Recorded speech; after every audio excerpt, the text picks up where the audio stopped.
ਸਾਖੀ ਬਹਾਦਰ ਦੀਪ ਕੌਰ। ਗੁਰੂ ਜੀ ਨੇ ਅੰਮ੍ਰਿਤ ਛਕਾਉਣ ਵਿੱਚ ਇਸਤਰੀ ਮਰਦ ਦਰਮਿਆਨ ਕੋਈ ਭਿੰਨ ਭੇਤ ਨਾ ਰੱਖਿਆ। ਜਿਹੜੇ ਮਰਦ ਅੰਮ੍ਰਿਤ ਛਕਦੇ ਸਨ, ਉਨ੍ਹਾਂ ਦੇ ਨਾਂ ਪਿੱਛੇ ਸਿੰਘ ਲੱਗ ਜਾਂਦਾ ਸੀ ਅਤੇ ਇਸਤਰੀਆਂ ਦੇ ਨਾਂ ਪਿੱਛੇ ਕੌਰ ਲੱਗ ਜਾਂਦਾ ਸੀ। ਅੰਮ੍ਰਿਤ ਛਕ ਕੇ ਅਬਲਾ ਅਤੇ ਕਮਜ਼ੋਰ ਇਸਤਰੀਆਂ ਵੀ ਸ਼ੇਰਨੀਆਂ ਬਣ ਜਾਂਦੀਆਂ ਸਨ। ਸਿੱਖ ਇਤਿਹਾਸ ਵਿੱਚ ਅਜਿਹੀਆਂ ਬਹਾਦਰ ਇਸਤਰੀਆਂ ਦੀਆਂ ਹਜ਼ਾਰਾਂ ਉਦਾਹਰਨਾਂ ਮਿਲਦੀਆਂ ਸਨ।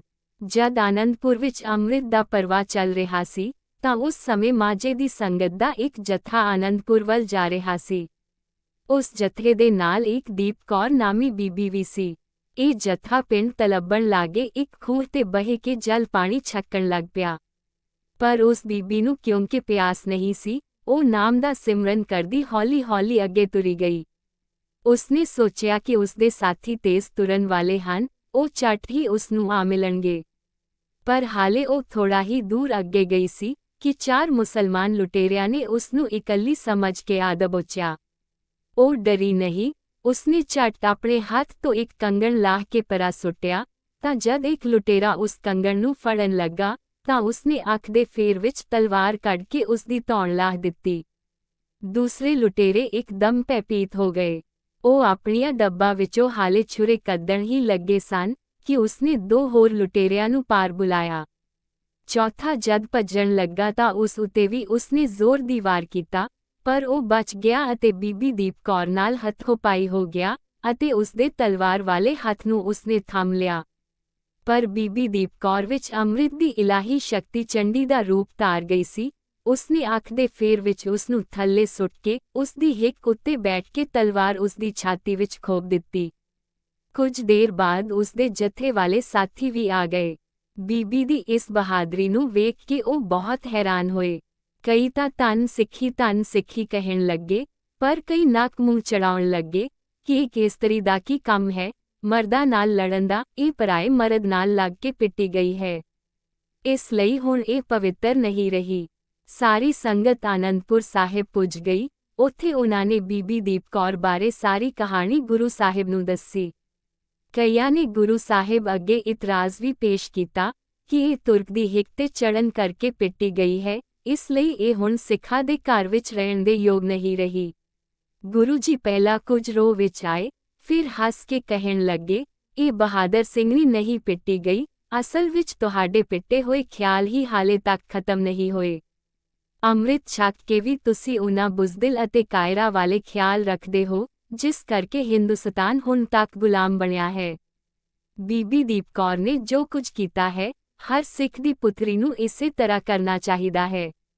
ਇਸਨੇ ਆਪਣੀ ਇੱਜ਼ਤ, ਜਾਨ ਅਤੇ ਪਤ ਨੂੰ ਬਚਾ ਕੇ ਆਪਣੇ ਆਪ ਨੂੰ ਇੰਨਾ ਉੱਚਾ ਕਰ ਲਿਆ ਹੈ ਕਿ ਇਸ ਤੱਕ ਕਿਸੇ ਪ੍ਰਕਾਰ ਦੀ ਪਿੱਠ ਪਹੁੰਚ ਹੀ ਨਹੀਂ ਸਕਦੀ। ਇਹ ਬੀਬੀ ਧੰਨ ਹੈ, ਇਹ ਸਾਡੀਆਂ ਹੋਰ ਪੁੱਤਰੀਆਂ ਵਾਸਤੇ ਚਾਨਣ ਮੁਨਾਰਾ ਬਣੇਗੀ। ਸਾਖੀ ਆਨੰਦਪੁਰ ਸਾਹਿਬ ਤੇ ਹਮਲਾ। ਇੱਕ ਦਿਨ ਗੁਰੂ ਜੀ ਜਦ ਸ਼ਿਕਾਰ ਖੇਡਣ ਗਏ ਸਨ, ਤਾਂ ਪਹਾੜੀ ਰਾਜਿਆਂ ਨੇ ਉਨ੍ਹਾਂ ਉੱਤੇ ਅਚਨਚੇਤ ਹਮਲਾ ਕਰ ਦਿੱਤਾ। ਗੁਰੂ ਜੀ ਨਾਲ ਬੇਸ਼ੱਕ ਬਹੁਤ ਥੋੜੇ ਸੂਰਬੀਰ ਸਨ, ਪਰ ਉਹ ਐਸੀ ਬਹਾਦਰੀ ਨਾਲ ਲੜੇ ਕਿ ਪਹਾੜੀਆਂ ਨੂੰ ਕੇਵਲ ਹਾਰ ਦਾ ਹੀ ਸਾਹਮਣਾ ਨਹੀਂ ਕਰਨਾ ਪਿਆ, ਬਲਕਿ ਇੱਕ ਪਹਾੜੀ ਰਾਜਾ ਮਾਰਿਆ ਵੀ ਗਿਆ। ਇਸ ਹਾਰ ਤੋਂ ਪਹਾੜੀ ਰਾਜੇ ਇੰਨੇ ਭੈਭੀਤ ਹੋਏ ਕਿ ਉਨ੍ਹਾਂ ਔਰੰਗਜ਼ੇਬ ਪਾਸੋਂ ਸਹਾਇਤਾ ਲੈਣ ਦਾ ਇਰਾਦਾ ਬਣਾਇਆ। ਇਸ ਕਾਰਜ ਲਈ ਉਹ ਸਰਹੰਦ ਦੇ ਨਵਾਬ ਪਾਸ ਗਏ। ਨਵਾਬ ਨੇ ਝੱਟ ਬਾਦਸ਼ਾਹ ਪਾਸੋਂ ਮਨਜ਼ੂਰੀ ਲੈ ਲਈ ਅਤੇ ਦੀਨਾ ਬੇਗ ਤੇ ਪੈਂਦੇ ਖਾਨ ਦੀ ਕਮਾਂਡ ਹੇਠ 10,000 ਫੌਜ ਆਨੰਦਪੁਰ ਨੂੰ ਫਤਿਹ ਕਰਨ ਵਾਸਤੇ ਤੋੜ ਦਿੱਤੀ। ਪਹਾੜੀ ਰਾਜੇ ਵੀ ਸ਼ਾਹੀ ਫੌਜ ਵਿੱਚ ਸ਼ਾਮਲ ਹੋ ਗਏ। ਜਦ ਇਹ ਫੌਜ ਆਨੰਦਪੁਰ ਦੇ ਨੇੜੇ ਪੁੱਜੀ, ਤਾਂ ਸਾਹਿਬਜ਼ਾਦਾ ਅਜੀਤ ਸਿੰਘ ਦੀ ਕਮਾਂਡ ਹੇਠ ਸਿੱਖ ਫੌਜ ਨੇ ਇਸ ਦਾ ਡਟਵਾਂ ਮੁਕਾਬਲਾ ਕੀਤਾ। ਇਸ ਲੜਾਈ ਵਿੱਚ ਪੈਂਦੇ ਖਾਨ ਗੁਰੂ ਜੀ ਹੱਥੋਂ ਮਾਰਿਆ ਗਿਆ ਅਤੇ ਪਹਾੜੀ ਫੌਜ ਮੈਦਾਨ ਛੱਡ ਕੇ ਭੱਜ ਗਈ। ਦੀਨਾ ਬੇਗ ਵੀ ਸਖਤ ਜ਼ਖਮੀ ਹੋ ਗਿਆ। ਗੁਰੂ ਜੀ ਦੀ ਇਸ ਜਿੱਤ ਦੀਆਂ ਸਾਰੇ ਦੇਸ਼ ਵਿੱਚ ਧੁੰਮਾਂ ਮਚ ਗਈਆਂ, ਪਰ ਪਹਾੜੀ ਰਾਜੇ ਅਦਮੋਏ ਸੱਪ ਵਾਂਗ ਵਿਸ ਘੋਲਣ ਲੱਗੇ। ਕੁਝ ਸਮੇਂ ਬਾਅਦ ਉਨ੍ਹਾਂ ਰੰਗੜਾ ਅਤੇ ਗੁਜਰਾਂ ਨੂੰ ਨਾਲ ਲੈ ਕੇ ਫਿਰ ਆਨੰਦਪੁਰ ਤੇ ਧਾਵਾ ਬੋਲ ਦਿੱਤਾ, ਪਰ ਮੈਦਾਨੀ ਲੜਾਈ ਵਿੱਚ ਉਨ੍ਹਾਂ ਨੂੰ ਬਹੁਤ ਮਾਰ ਪਈ ਅਤੇ ਰੰਗੜ ਅਤੇ ਗੁਜਰ ਮੈਦਾਨ ਛੱਡ ਕੇ ਭੱਜ ਗਏ।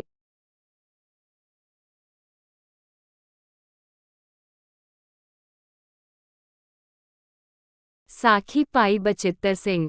ਪਹਾੜੀ ਰਾਜਿਆਂ ਨੇ ਆਨੰਦਪੁਰ ਸ਼ਹਿਰ ਦੁਆਲੇ ਘੇਰਾ ਪਾ ਲਿਆ। ਉਨ੍ਹਾਂ ਨੇ ਮਹੀਨੇ ਤੱਕ ਘੇਰਾ ਪਾ ਛੱਡਿਆ, ਪਰ ਕੁਝ ਹਾਸਲ ਨਾ ਹੋਇਆ। ਅਖੀਰ ਉਹਨਾਂ ਨੇ ਸੋਚਿਆ ਕਿ ਕਿਸੇ ਤਰ੍ਹਾਂ ਕਿਲੇ ਦਾ ਦਰਵਾਜ਼ਾ ਤੋੜਿਆ ਜਾਵੇ। ਉਹਨਾਂ ਇੱਕ ਹਾਥੀ ਨੂੰ ਕਾਫੀ ਭੰਗ ਅਤੇ ਸ਼ਰਾਬ ਪਿਲਾਈ। ਉਸ ਦਾ ਸਾਰਾ ਸਰੀਰ ਲੋਹੇ ਦੇ ਜ਼ਰਾਬਖਤਰਾਂ ਨਾਲ ਢੱਕ ਦਿੱਤਾ। ਉਸ ਦੇ ਮੱਥੇ ਉੱਤੇ ਲੋਹੇ ਦੀਆਂ ਢਾਲਾਂ ਤੇ ਹੋਰ ਸ਼ਸਤਰ ਬੰਨ੍ਹ ਦਿੱਤੇ। ਹਾਥੀ ਨੂੰ ਆਪਣੀਆਂ ਪਹਾੜੀ ਫੌਜਾਂ ਦੇ ਅੱਗੇ ਲਾ ਕੇ ਦਰਵਾਜ਼ੇ ਵੱਲ ਤੱਕ ਦਿੱਤਾ। ਗੁਰੂ ਸਾਹਿਬ ਨੂੰ ਜਦ ਪਤਾ ਲੱਗਾ ਕਿ ਮਸਤ ਹਾਥੀ ਕਿਲੇ ਦਾ ਗੇਟ ਨੂੰ ਭੰਨਣ ਵਾਸਤੇ ਆ ਰਿਹਾ ਹੈ, ਤਾਂ ਉਹਨਾਂ ਨੇ ਆਪਣੇ ਇੱਕ ਪਰਖੇ ਹੋਏ ਸੂਰਬੀਰ ਭਾਈ ਬਚਿੱਤਰ ਸਿੰਘ ਦੀ ਜ਼ਿੰਮੇਵਾਰੀ ਲਈ ਕਿ ਉਹ ਮਸਤ ਹਾਥੀ ਦਾ ਟਾਕਰਾ ਕਰਨ। ਭਾਈ ਬਚਿੱਤਰ ਸਿੰਘ ਅਥਾਹ ਬਲਵਾਨ, ਸੂਰਮਾ ਅਤੇ ਦਲੇਰ ਸੀ। ਗੁਰੂ ਜੀ ਨੇ ਉਸ ਨੂੰ ਇੱਕ ਸ਼ਕਤੀਸ਼ਾਲੀ ਘੋੜਾ ਦਿੱਤਾ ਅਤੇ ਇੱਕ ਨਾਗਣੀ ਬਰਛਾ ਸੌਂਪਿਆ। ਭਾਈ ਬਚਿੱਤਰ ਸਿੰਘ ਅਕਾਲ ਪੁਰਖ ਅਤੇ ਗੁਰੂ ਜੀ ਦਾ ਨਾਂ ਲੈ ਕੇ ਕਿਲੇ ਵਿੱਚੋਂ ਬਾਹਰ ਆ ਗਿਆ। ਮਸਤ ਹਾਥੀ ਗੇਟ ਵੱਲ ਚੂੰਮਦਾ ਆ ਰਿਹਾ ਸੀ। ਭਾਈ ਸਾਹਿਬ ਨੇ ਘੋੜੇ ਨੂੰ ਅੱਡੀ ਲਾ ਕੇ ਹਾਥੀ ਵੱਲ ਵਧਾਇਆ ਅਤੇ ਨੇੜੇ ਜਾ ਕੇ ਰਕਾਬਾਂ ਤੇ ਭਾਰ ਪਾ ਕੇ ਸਾਰੇ ਜ਼ੋਰ ਨਾਲ ਬਰਛਾ ਹਾਥੀ ਦੇ ਮੱਥੇ ਵਿੱਚ ਮਾਰਿਆ। ਨਾਗਣੀ ਫੌਲਾਦੀ ਵਰਛਾ ਹਾਥੀ ਦੀਆਂ ਢਾਲਾਂ ਨੂੰ ਵਿੰਨ੍ਹਦਾ ਹੋਇਆ ਉਸ ਦੇ ਮੱਥੇ ਵਿੱਚ ਖੁੱਭ ਗਿਆ। ਹਾਥੀ ਨੂੰ ਜਦ ਪੀੜ ਹੋਈ ਅਤੇ ਜਦ ਉਸ ਆਪਣੇ ਸਾਹਮਣੇ ਇੱਕ ਸ਼ੇਰ ਵਾਂਗ ਗੱਜਦੇ ਹੋਏ ਸਿੰਘ ਨੂੰ ਵੇਖਿਆ, ਤਾਂ ਉਹ ਚੰਗਾਰਦਾ ਹੋਇਆ ਪਿਛਾਂਹ ਭੱਜ ਤੁਰਿਆ। ਹਾਥੀ ਆਪਣੀਆਂ ਫੌਜਾਂ ਨੂੰ ਲਤਾੜਦਾ ਜਿੱਧਰ ਮੂੰਹ ਹੋਇਆ ਉਧਰ ਹੀ ਭੱਜਿਆ ਜਾ ਰਿਹਾ ਸੀ। ਉਸ ਦੇ ਪਿੱਛੇ ਗੱਜਦਾ ਹੋਇਆ ਭਾਈ ਬਚਿੱਤਰ ਸਿੰਘ ਘੋੜੇ ਤੇ ਚੜ੍ਹਿਆ ਇੰਜ ਹਾਕਰਾ ਮਾਰ ਰਿਹਾ ਸੀ ਜਿਵੇਂ ਉਹ ਆਪਣੇ ਖੇਤ ਵਿੱਚੋਂ ਕਿਸੇ ਸੂਰ ਨੂੰ ਭਜਾ ਰਿਹਾ ਹੋਵੇ। ਉਧਰ ਸਿੱਖ ਫੌਜ ਵੀ ਤਿਆਰ ਬੈਠੀ ਸੀ। ਜਦ ਉਹਨਾਂ ਹਾਥੀ ਨੂੰ ਭੱਜਦਾ ਹੋਇਆ ਵੇਖਿਆ ਤਾਂ ਉਹ ਲਲਕਾਰੇ ਮਾਰਦੇ ਪਹਾੜੀਆਂ ਉੱਤੇ ਆ ਚੜ੍ਹੇ। ਪਹਾੜੀਆਂ ਨੂੰ ਤਾਂ ਹੁਣ ਪਤਾ ਹੀ ਨਹੀਂ ਲੱਗ ਰਿਹਾ ਸੀ ਕਿ ਕਿੱਥੇ ਲੁਕਣ। ਚਾਰ ਚੁਫੇਰੇ ਆਪਣੀਆਂ ਜਾਨਾਂ ਬਚਾਉਂਦੇ ਭੱਜ ਗਏ। ਕਈ ਰਾਜੇ ਮਾਰੇ ਗਏ ਅਤੇ ਅਨੇਕਾਂ ਪਹਾੜੀਏ ਜ਼ਖਮੀ ਹੋ ਗਏ। ਗੁਰੂ ਸਾਹਿਬ ਭਾਈ ਬਚਿੱਤਰ ਸਿੰਘ ਦੀ ਇਸ ਬਹਾਦਰੀ ਉੱਤੇ ਬਹੁਤ ਖੁਸ਼ ਹੋਏ ਅਤੇ ਉਹਨਾਂ ਨੇ ਉਸ ਨੂੰ ਥਾਪੜਾ ਦਿੱਤਾ ਅਤੇ ਆਪਣੇ ਵੱਲੋਂ ਇੱਕ ਤਲਵਾਰ ਦੀ ਬਖਸ਼ਿਸ਼ ਕੀਤੀ।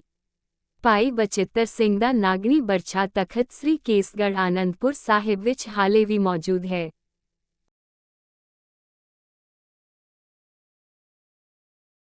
ਸਾਖੀ ਭਾਈ ਕਨਈਆ ਜੀ। ਆਨੰਦਪੁਰ ਨੂੰ ਬਹੁਤ ਚਿਰ ਗੁਜ਼ਰ ਜਾਣ ਤੇ ਵੀ ਕਿਲੇ ਵਿੱਚ ਘਿਰੇ ਸਿੰਘਾਂ ਦੇ ਹਥਿਆਰ ਨਾ ਸੁੱਟਣ ਕਰਕੇ ਮੁਗਲ ਸਿਪਾਹੀ ਸਾਲਾਰ ਬੜੀ ਮੁਸ਼ਕਲ ਵਿੱਚ ਫਸੇ ਹੋਏ ਸਨ। ਮੁਗਲ ਸੈਨਾ ਵਿੱਚ ਇਹ ਗੱਲ ਤੁੰਮ ਗਈ ਕਿ ਗੁਰੂ ਗੋਬਿੰਦ ਸਿੰਘ ਜੀ ਕਰਾਮਤੀ ਸ਼ਕਤੀਆਂ ਦੇ ਮਾਲਕ ਹਨ। ਉਹ ਖੁਦਾ ਦੇ ਪੈਗੰਬਰ ਹਨ। ਉਹਨਾਂ ਨੂੰ ਕੋਈ ਹਾਰ ਨਹੀਂ ਦੇ ਸਕਦਾ। ਇਸ ਨਾਲ ਮੁਗਲ ਫੌਜਾਂ ਵਿੱਚ ਹੋਰ ਘਬਰਾਹਟ ਤੇ ਬੇਦਿਲੀ ਫੈਲਣ ਲੱਗੀ। ਦਿਨ ਪਰ ਕਿਲੇ ਦੇ ਸਾਹਮਣੇ ਯੁੱਧ ਹੁੰਦਾ। ਸੰਧਿਆ ਵੇਲੇ ਲੜਾਈ ਬੰਦ ਕਰ ਦਿੱਤੀ ਜਾਂਦੀ ਤੇ ਦੋਹਾਂ ਪਾਸਿਆਂ ਦੇ ਸੈਨਿਕ ਆਪਣੇ ਆਪਣੇ ਜ਼ਖਮੀ ਜਾਂ ਸ਼ਹੀਦ ਹੋਏ ਸਾਥੀਆਂ ਨੂੰ ਸੰਭਾਲਣ ਲਈ ਨਿਕਲਦੇ। ਸਿੰਘਾਂ ਵਿੱਚ ਇੱਕ ਭਾਈ ਕਨਈਆ ਨਾਂ ਦਾ ਸਿੱਖ ਸੀ। ਉਹ ਮੋਢੇ ਤੇ ਪਾਣੀ ਦੀ ਮਸ਼ਕ ਰੱਖੀ ਮੈਦਾਨ ਵਿੱਚ ਡਿੱਗੇ ਪਏ ਜ਼ਖਮੀਆਂ ਨੂੰ ਪਾਣੀ ਪਿਆਇਆ ਕਰਦਾ, ਨਾਲੇ ਉਹਨਾਂ ਦੀ ਮਰਹਮ ਪੱਟੀ ਵੀ ਕਰ ਦਿੰਦਾ। ਇੱਕ ਦਿਨ ਸਿੱਖਾਂ ਨੇ ਗੁਰੂ ਜੀ ਪਾਸ ਭਾਈ ਕਨਈਏ ਦੇ ਵਿਰੁੱਧ ਸ਼ਿਕਾਇਤ ਕੀਤੀ। ਹਜ਼ੂਰ, ਭਾਈ ਕਨਈਆ ਦੁਸ਼ਮਣਾਂ ਦੀ ਮਦਦ ਕਰਦੇ ਹਨ। ਉਹ ਕਿਵੇਂ? ਹਜ਼ੂਰ ਨੇ ਜਾਣਨਾ ਚਾਹਿਆ। ਉਹ ਆਪਣੇ ਪਾਸੇ ਦੇ ਜ਼ਖਮੀਆਂ ਦੇ ਨਾਲ-ਨਾਲ ਦੁਸ਼ਮਣ ਦੇ ਕਾਇਲ ਸਿਪਾਹੀਆਂ ਨੂੰ ਵੀ ਪਾਣੀ ਪਿਲਾਉਂਦੇ ਤੇ ਉਹਨਾਂ ਦੀ ਮਰਹਮ ਪੱਟੀ ਕਰਦੇ ਹਨ। ਉਹ ਰਾਜ਼ੀ ਹੋ ਕੇ ਫੇਰ ਸਾਡੇ ਤੇ ਆ ਟੁੱਟਦੇ ਹਨ। ਗੁਰੂ ਜੀ ਨੇ ਭਾਈ ਕਨਈਏ ਤੋਂ ਪੁੱਛਿਆ, ਕਿਉਂ ਭਾਈ ਕਨਈਆ, ਇਹ ਸ਼ਿਕਾਇਤ ਠੀਕ ਹੈ? ਭਾਈ ਕਨਈਆ ਹੱਥ ਜੋੜ ਕੇ ਖੜਾ ਹੋ ਗਿਆ। ਉਸ ਦੀਆਂ ਅੱਖਾਂ ਵਿੱਚ ਨਾਮ ਦੀ ਖੁਮਾਰੀ ਭਰੀ ਸੀ। ਨਿਮਰ ਭਾਵ ਨਾਲ ਬੋਲਿਆ, ਸਾਹਿਬ ਜੀਓ, ਮੈਨੂੰ ਪਤਾ ਨਹੀਂ ਲੱਗਦਾ ਕਿ ਦੁਸ਼ਮਣ ਕੌਣ ਹੈ ਤੇ ਦੋਸਤ ਕੌਣ ਹੈ। ਮੈਨੂੰ ਤਾਂ ਹਰ ਜੀਵ ਵਿੱਚ ਆਪ ਦਾ ਰੂਪ ਵਿਖਾਈ ਦਿੰਦਾ ਹੈ। ਗੁਰੂ ਜੀ ਇਹ ਉੱਤਰ ਸੁਣ ਕੇ ਅਤੀ ਪ੍ਰਸੰਨ ਹੋਏ। ਪਿਆਰ ਨਾਲ ਭਾਈ ਕਨਈਆ ਜੀ ਦੀ ਪਿੱਠ ਥਾਪੜ ਕੇ ਕਹਿਣ ਲੱਗੇ, ਭਾਈ ਜੀ, ਤੁਸੀਂ ਧੰਨ ਹੋ, ਤੁਸੀਂ ਸੱਚ ਨੂੰ ਪਾ ਲਿਆ ਹੈ। ਅਕਾਲ ਪੁਰਖ ਤੁਹਾਡਾ ਸੇਵਾ ਬ੍ਰਤ ਇਸੇ ਤਰ੍ਹਾਂ ਨਿਭਾਈ ਜਾਏ। ਫਿਰ ਹਜ਼ੂਰ ਨੇ ਸਿੰਘਾਂ ਵੱਲ ਤੱਕ ਕੇ ਫਰਮਾਇਆ, ਭਾਈ ਕਨਈਆ ਨੇ ਮਾਨਵ ਪ੍ਰੇਮ ਦੀ ਅਤੀ ਉੱਤਮ ਮਿਸਾਲ ਕਾਇਮ ਕੀਤੀ ਹੈ। ਹਰ ਸਿੰਘ ਦਾ ਫਰਜ਼ ਹੈ ਕਿ ਦੀਨਾ, ਦੁਖੀਆ, ਕਾਇਲਾ ਆਦਿ ਦੀ ਸੇਵਾ ਕਰੇ, ਭਾਵੇਂ ਉਹ ਮਿੱਤਰ ਹੋਣ ਤੇ ਭਾਵੇਂ ਸ਼ਤਰੂ।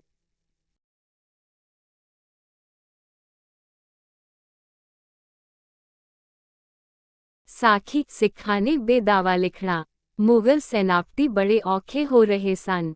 ਆਨੰਦਪੁਰ ਸਾਹਿਬ ਦੇ ਕਿਲੇ ਨੂੰ ਘੇਰਾ ਪਾਇਆ ਹੁਣ ਬਹੁਤ ਦਿਨ ਹੋ ਚੁੱਕੇ ਸਨ। ਇਸ ਦੌਰਾਨ ਉਹਨਾਂ ਨੇ ਅੰਨ ਦਾ ਇੱਕ ਦਾਣਾ ਜਾਂ ਪਾਣੀ ਦਾ ਇੱਕ ਤੁਪਕਾ ਕਿਲੇ ਦੇ ਅੰਦਰ ਨਹੀਂ ਜਾਣ ਦਿੱਤਾ। ਇਸ ਦੇ ਬਾਵਜੂਦ ਵੀ ਸਿੰਘ ਵਧੇ ਚੜੇ ਜੋਸ਼ ਨਾਲ ਲੜਦੇ, ਭੁੱਖੀ ਸ਼ੇਰਾਂ ਵਾਂਗ ਉਨ੍ਹਾਂ ਤੇ ਟੁੱਟ ਪੈਂਦੇ। ਮੁਗਲਾਂ ਨੂੰ ਯਕੀਨ ਹੁੰਦਾ ਗਿਆ ਕਿ ਗੁਰੂ ਗੋਬਿੰਦ ਸਿੰਘ ਜੀ ਕੋਲ ਸੱਚਮੁੱਚ ਕਰਾਮਤੀ ਸ਼ਕਤੀਆਂ ਹਨ। ਸੱਚਮੁੱਚ ਉਹ ਅੱਲਾਹ ਦੇ ਪੈਗੰਬਰ ਹਨ। ਉਨ੍ਹਾਂ ਨੂੰ ਹਾਰ ਦੇਣੀ ਮਨੁੱਖੀ ਤਾਕਤ ਤੋਂ ਬਾਹਰ ਹੈ। ਹੁਣ ਉਹ ਸੋਚਣ ਲੱਗੇ ਕਿ ਜੇਕਰ ਫੌਜੀ ਤਾਕਤ ਨਾਲ ਗੁਰੂ ਨੂੰ ਜਿੱਤਿਆ ਨਹੀਂ ਜਾ ਸਕਦਾ, ਤਾਂ ਕੋਈ ਰਾਜਨੀਤਕ ਚਾਲ ਚੱਲ ਕੇ ਵੇਖਿਆ ਜਾਵੇ। ਆਪਸ ਵਿੱਚ ਸਲਾਹ ਮਸ਼ਵਰਾ ਕਰਕੇ ਉਹਨਾਂ ਨੇ ਗੁਰੂ ਸਾਹਿਬ ਨੂੰ ਸੁਨੇਹਾ ਘੱਲਿਆ ਕਿ ਜੇਕਰ ਤੁਸੀਂ ਆਨੰਦਪੁਰ ਸਾਹਿਬ ਦਾ ਕਿਲ੍ਹਾ ਖਾਲੀ ਕਰਕੇ ਚਲੇ ਜਾਓ, ਤਾਂ ਅਸੀਂ ਤੁਹਾਨੂੰ ਕੁਝ ਨਹੀਂ ਕਹਾਂਗੇ। ਸਾਡੀ ਫੌਜ ਤੁਹਾਡਾ ਰਾਹ ਨਹੀਂ ਰੋਕੇਗੀ। ਅਸੀਂ ਕੇਵਲ ਬਾਦਸ਼ਾਹ ਦੀਆਂ ਨਜ਼ਰਾਂ ਵਿੱਚ ਸੱਚੇ ਹੋਣਾ ਚਾਹੁੰਦੇ ਹਾਂ ਕਿ ਅਸੀਂ ਆਨੰਦਪੁਰ ਸਾਹਿਬ ਤੇ ਫਤਿਹ ਪਾ ਲਈ ਹੈ। ਐਵੇਂ ਵਿਅਰਥ ਵਿੱਚ ਸਿਪਾਹੀਆਂ ਦਾ ਲਹੂ ਕਿਉਂ ਡੋਲਿਆ ਜਾਵੇ। ਕੁਝ ਸਮਾਂ ਪਾ ਕੇ ਤੁਸੀਂ ਮੁੜ ਆਨੰਦਪੁਰ ਪਰਤ ਆਉਣਾ। ਮੁਗਲ ਸੈਨਾਪਤੀਆਂ ਤੇ ਰਾਜਿਆਂ ਨੇ ਆਪਣੇ ਵਾਅਦੇ ਦਾ ਯਕੀਨ ਦਿਵਾਉਣ ਲਈ ਕੁਰਾਨ ਤੇ ਗੀਤਾ ਦੀਆਂ ਸਹੁੰ ਖਾਧੀਆਂ। ਪਰ ਗੁਰੂ ਜੀ ਕੇਵਲ ਕੁਸ਼ਲ ਸੈਨਾਪਤੀ ਹੀ ਨਹੀਂ ਸਨ, ਉਹ ਰਾਜਨੀਤੀ ਦੇ ਦੂਰਦ੍ਰਿਸ਼ਟਾ ਵੀ ਸਨ। ਉਹ ਝਟ ਭਾਂਪ ਗਏ ਕਿ ਯੁੱਧ ਅਤੇ ਘੇਰੇ ਰਾਹੀਂ ਜਿੱਤ ਹੁੰਦੀ ਨਾ ਵੇਖ ਕੇ ਦੁਸ਼ਮਣ ਹੁਣ ਧੋਖੇ ਤੇ ਫਰੇਬ ਤੋਂ ਕੰਮ ਲੈਣਾ ਚਾਹੁੰਦਾ ਹੈ।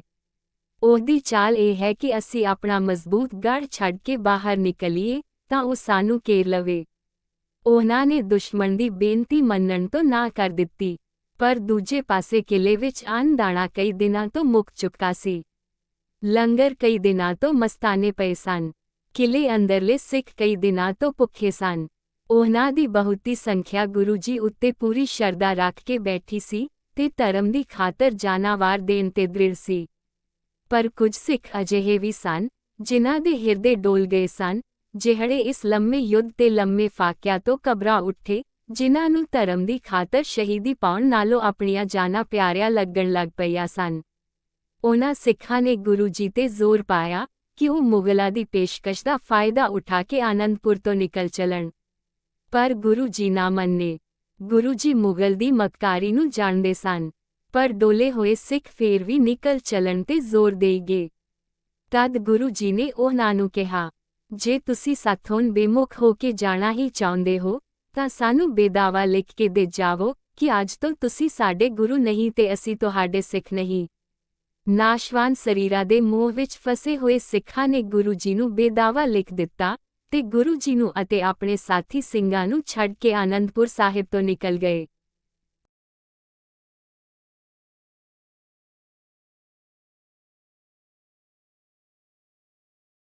ਸਾਖੀ ਗੁਰੂ ਜੀ ਦਾ ਕਿਲੇ ਵਿੱਚੋਂ ਨਿਕਲਣਾ। ਕੁਝ ਦਿਨ ਹੋਰ ਬੀਤ ਗਏ। ਕੁਝ ਦਿਨ ਹੋਰ ਯੁੱਧ ਚੱਲਦਾ ਰਿਹਾ। ਭਾਵੇਂ ਗੁਰੂ ਜੀ ਅਤੇ ਸਿੰਘ ਪੂਰੀ ਦ੍ਰਿੜਤਾ ਨਾਲ ਡਟੇ ਹੋਏ ਸਨ, ਪਰ ਭੁੱਖੇ ਸ਼ੇਰ ਵੀ ਆਖਰ ਕਦ ਤੱਕ ਲੜਦੇ। ਸਿੱਖਾਂ ਨੂੰ ਆਪਣੀਆਂ ਜਾਨਾਂ ਦੀ ਤਾਂ ਪਰਵਾਹ ਨਹੀਂ ਸੀ, ਪਰ ਉਹ ਚਾਹੁੰਦੇ ਸਨ ਕਿ ਗੁਰੂ ਜੀ ਸਾਹਿਬਜ਼ਾਦਿਆਂ ਤੇ ਮਾਤਾ ਜੀ ਨੂੰ ਲੈ ਕੇ ਕਿਸੇ ਸੁਰੱਖਿਅਤ ਸਥਾਨ ਵੱਲ ਨਿਕਲ ਜਾਣ।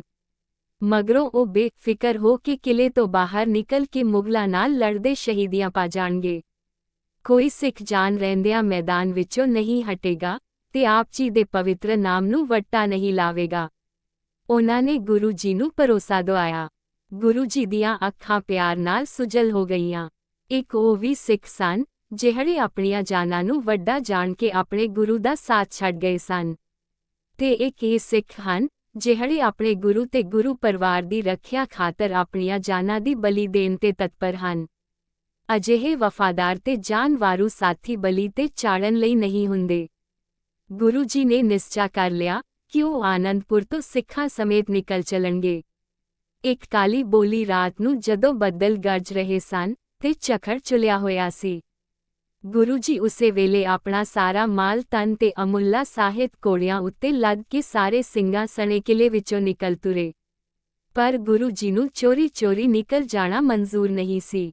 ਮੁਗਲਾਂ ਦੇ ਤੰਬੂਆਂ ਦੇ ਕੋਲੋਂ ਲੰਘਦਿਆਂ ਹੋਇਆਂ ਉਹਨਾਂ ਨੇ ਜ਼ੋਰ ਦਾ ਲਲਕਾਰਾ ਮਾਰਿਆ, ਗੁਰੂ ਨਿਕਲ ਚੱਲਿਆ, ਜੇ ਹਿੰਮਤ ਹੈ ਤਾਂ ਰੋਕ ਲਵੋ। ਤੇ ਇਸ ਲਲਕਾਰ ਨਾਲ ਅਨੋਖਾ ਤਮਾਸ਼ਾ ਬਣਿਆ। ਮੁਗਲ ਸੈਨਾ ਵਿੱਚ ਹਫੜਾ ਦਫੜੀ ਮਚ ਗਈ।